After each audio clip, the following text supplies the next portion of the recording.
Começa agora, Conexão com Valores. Olá, prestigiada audiência da Rádio Catedral FM 106,7. Com vocês mais um programa Conexão com Valores da Uniapac ADCE Rio, ADCE Jovem Rio, Associação de Dirigentes Cristãos de Empresa do Rio de Janeiro. Aqui é o Elmair Neto, presidente da atual gestão. Hoje tendo a satisfação em recebermos aqui em nosso estúdio Marta Rocha. Seja muito bem-vinda, Marta. Obrigada. Eu quero dizer que eu volto aqui à Rádio Catedral, a esse prédio, com muita emoção, porque a minha mãe, que com certeza está no céu, que faleceu agora em 10 de abril, ela era uma das pessoas que acompanhava e era da Associação de Amigos da Rádio Catedral. Então nós recebíamos sempre Nossa Senhora e eu tive a felicidade de por 2 vezes acompanhar minha mãe aqui no momento à tarde em que se rezava o terço para Nossa Senhora. Então estar na Rádio Catedral é sempre de muita emoção e me toca profundamente a oportunidade de estar aqui com vocês falando nesse dia. Isso é um momento de bênção, certamente, pelo legado que nos antecedem deixam para a gente, né, Marta? Sem dúvida. Eu digo sempre que eu sou uma mulher de fé. E essa fé, esse amor à Nossa Senhora, essa certeza que Nossa Senhora vai na frente, abrindo e protegendo, abrindo os caminhos e nos protegendo, é uma herança materna da minha mãe, das minhas avós, né? Então, é esse legado que a gente caminha, que traz conosco. Certamente. Marta, como bem diz o título do nosso programa, Conexão com Valores.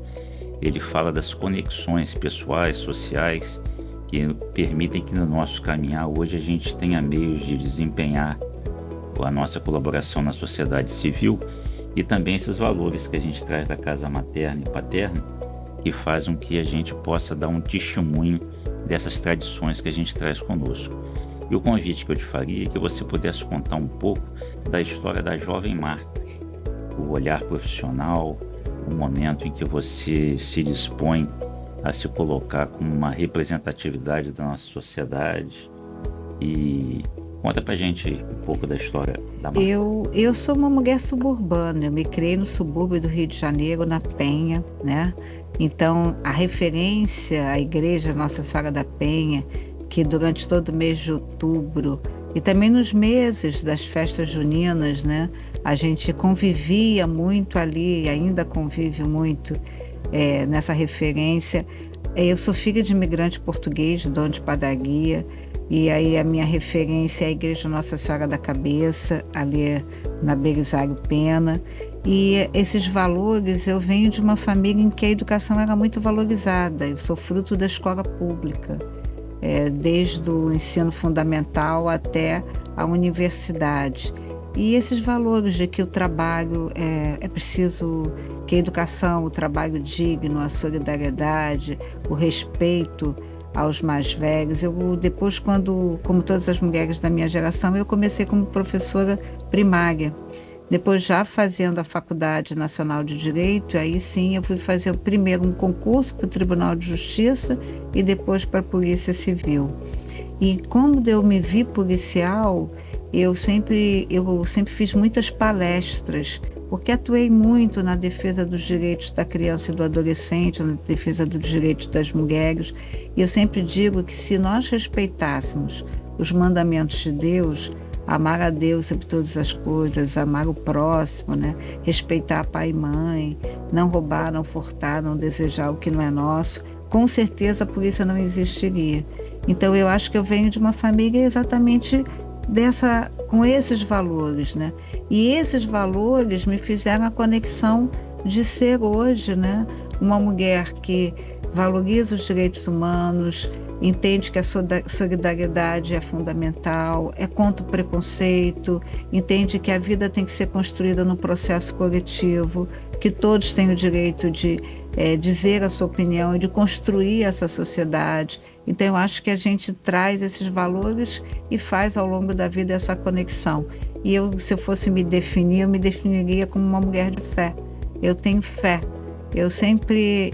Hoje na minha vida eu não peço absolutamente nada, a não ser que o Divino Espírito Santo me oriente, que Maria me proteja. E eu tenho certeza que se eu não conseguir algo que em algum momento eu desejei, é porque Deus tinha um outro propósito, tinha um outro uma outra decisão para minha vida que com certeza vai ser muito melhor. Marta, nesse olhar de humildade que a gente percebe quando se relaciona contigo, você deixa legado, sim, na história carioca e do nosso estado, porque você foi a primeira e única mulher que chefiou a Polícia Civil do nosso estado. E sempre com essa fibra que você tem, o respeito do olhar coletivo por você, você tem uma docilidade no trato que faz com que isso possa fluir com muita facilidade. Conta pra gente um pouquinho essa sua experiência de ser a primeira mulher delegada da nossa Polícia Civil Estadual. Eu valorizo muito o lugar de onde eu venho, né? Então, eu sou da primeira geração na minha família a frequentar uma universidade. A primeira que frequentou foi minha irmã Fátima, que é um ano mais velha do que eu. Então, quando a gente tem esse estofo familiar, né? Eu acho que isso nos dá segurança nas nossas decisões. Isso não quer dizer que a gente não tenha dúvida. Eu mesma, quando fui aprovada no concurso da Polícia Civil como escrivã de polícia, num determinado momento eu tive dúvida se eu iria ou não trabalhar na polícia. E meu pai me lembrou o quanto eu tinha estudado, né? E me falou uma frase que me acompanhou o resto da vida, que é: por que não? Você estudou tanto, você se preparou tanto para esse concurso, por que não? Vai lá, vê como é. E eu acabei, depois de 7 anos, fazendo concurso para delegada de polícia, e num determinado momento eu me vi como chefe da Polícia Civil. Eu acho que o que me levou até ao posto mais alto da Polícia Civil foi porque eu sempre trabalhei muito. Eu nunca tive medo do novo, né? Então, toda vez que eu era transferida para uma outra delegacia, agora eu acho que eu sou uma mulher pequena, de 1,52 m, que tem uma voz mansa, mas muito firme nas suas decisões, né? Então, eu acho que isso foi construído ao longo da vida. A gente nem se apercebe, né? Quantos valores e quantos predicados a gente vai incorporando, né? E eu me lembro bem, como eu valorizo muito o lugar de onde eu venho, eu me lembro bem que na minha posse, eu tive até a oportunidade de ter comentado isso com você, ao meu lado estava o embaixador de Portugal, porque eu tenho muito orgulho de ser filha de imigrantes portugueses, né? Da mesma forma, a primeira reunião que eu pedi foi com Dom Angani, e eu tive aqui como chefe da Polícia Civil acompanhada de minha mãe, meu pai já tinha falecido. E uma das coisas que marcou muito na minha vida foi 2 episódios que eu tive com Dom Angani. O primeiro, na minha gestão, logo no início, teve aquele problema numa escola de Realengo, né? Em que várias crianças foram alvejadas. E Dom Angani foi para lá, exatamente como nosso líder, para acolher todas as pessoas. A missa de 7º dia foi feita por Dom Angani na escola, né? E depois eu tive a felicidade de estar na organização da Jornada Mundial da Juventude e tive a felicidade naquele momento conhecer o Papa Francisco. Então são pequenas coisas que vão acontecendo na vida da gente que a gente vai levando na memória, né? E por isso que eu me sinto uma pessoa muito privilegiada de ter nascido na família que eu nasci, uma família católica, uma família de imigrantes que nos deu o legado de que o respeito, o amor, o trabalho, a educação são valores que a gente não pode abrir mão, e de ter construído na minha carreira e de ter tido, entre outras coisas, a felicidade de estar à frente da Polícia Civil na Jornada Mundial da Juventude e também de ter conhecido o Papa Francisco. Foi na jornada que veio essa inquietação em poder se candidatar a deputada em 2014? Eu já tinha sido candidata em 2002 e 2006 e não tinha sido eleita. Quando chegou 2010, eu pensei assim: não, isso não é para mim, eu não quero mais ser candidata. E hoje, olhando para trás, eu acho que Deus tinha um propósito. Eu tinha que ser primeiro chefe da Polícia Civil para depois ser candidata, né? E eu acho que foi algo natural, né? Dessa coisa da inquietação, porque num balcão de delegacia a gente conhece de perto a vida do jeito que ela é. Sim. Então a gente vê a injustiça, a gente vê a desigualdade, a gente acolhe uma mãe desesperada à procura de um filho, a gente tem que ligar na madrugada para um pai para avisar que seu filho está preso. Então, eu acho que a Polícia Civil, ela vai te moldando e te mostrando um pouco, muito próximo, né, o olhar social. Talvez isso tenha sido natural. Marta, aproveito para fazer um testemunho. Em 2022 me alçaram também candidato a deputado estadual e pelo PSD, e dentro daquele ambiente da nominata que todo mundo tem que mostrar serviço, foi no PDT que eu encontrei uma grande receptividade com o Rodrigo Neves, sendo muito gentil comigo, você que me abriu espaço para caminhar ao seu lado nas caminhadas aí na estrada, o Miro Teixeira também muito dócil comigo, e você já com 2 mandatos, chegando no terceiro, e eis que no meio desse terceiro mandato o prefeito Eduardo Paes te convida para assumir uma secretaria de assistência social da nossa municipalidade. Conta pra gente um pouquinho desse seu desafio num ambiente que é um ecossistema amplo, né? O ambiente legislativo ele é cameral, intramuros, e a secretaria, esse desafio. Eu digo que a Secretaria Municipal de Assistência Social, ela está aí entre as 3 secretarias que têm a maior interface com a população carioca. Acho que a gente tem a educação, sem dúvida nenhuma, a saúde com seu protagonismo, mas me ousaria dizer que, vencidas essas 2 etapas da educação e da saúde, eu acho que a assistência é a política pública que tem mais atuação no território da cidade do Rio de Janeiro.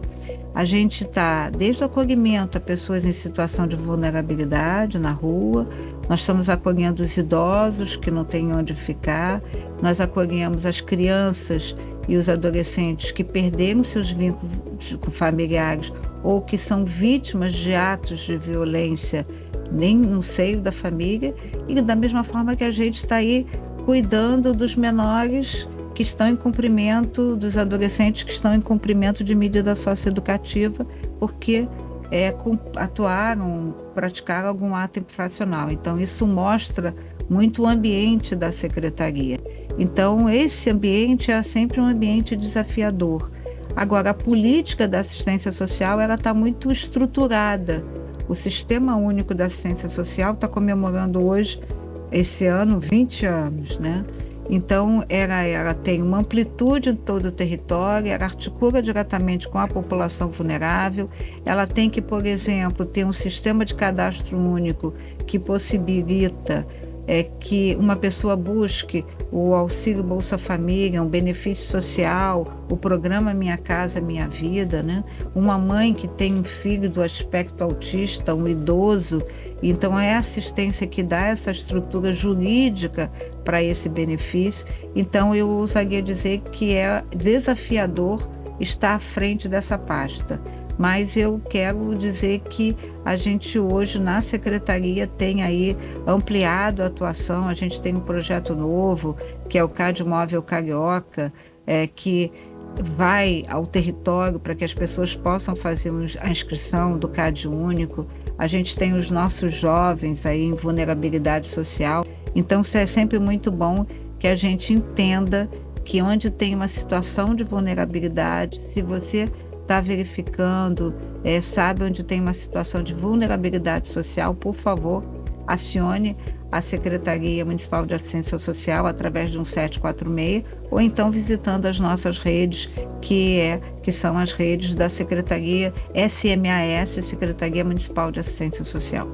São testemunhos, Marta, que demonstram que esse caminhar, de certa forma, é um apostolado. Sim, e com isso a gente colabora na pastoral dos católicos, na política, onde a gente sempre tem a oportunidade de receber uma orientação do nosso arcebispo metropolitano do melhor caminho que a gente possa caminhar, fazendo essa confluência de bem-querência pelo bem comum. Você sabe que eu tive oportunidade já. Eu pertenço à pastoral dos católicos na política, né?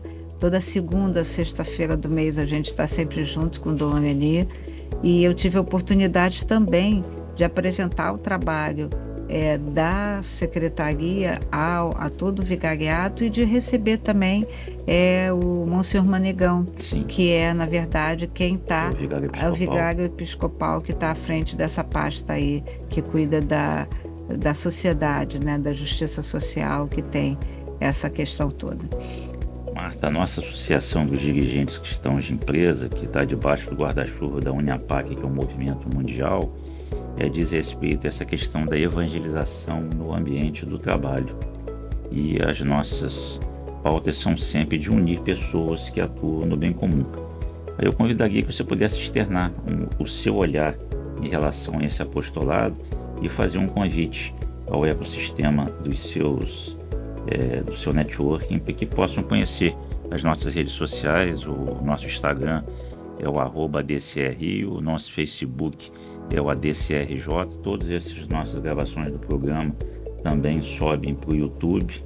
Fique à vontade. Sim, na verdade, é muito importante que a sociedade civil participe, né?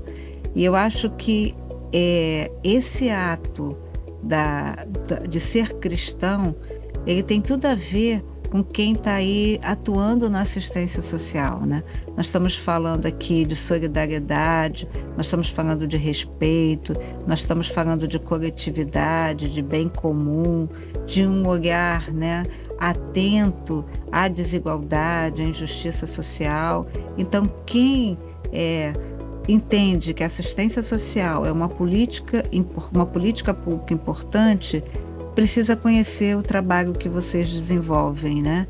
E eu acho que hoje a melhor forma da gente conhecer é visitando as redes e também conhecer de perto todas essas atividades. Acho até que em algum momento a gente podia pensar em construir junto com a assistência social uma roda de conversa, Sim. Um evento, né? Eu acho que seria bom um convênio que a gente possa impulsionar algum projeto específico. Claro, a gente tem na assistência social um chamamento público que é conduzido pelo Conselho Municipal da Criança e do Adolescente. Então, acho que dá para construir pontes aí para melhorar a vida do povo carioca. Isso aí. O Conexão com Valores sempre aos sábados às 17 horas. Marta, satisfação enorme ter você. Obrigada. E revê-la sempre tão bem. Quero agradecer o convite e deixar aqui também o nosso pedido para acompanhar o trabalho da nossa secretaria pelas redes sociais e também acompanhar aqui o trabalho que a gente coloca na nossa rede pessoal, no Instagram, no Twitter, no Facebook, @DelMartaRocha.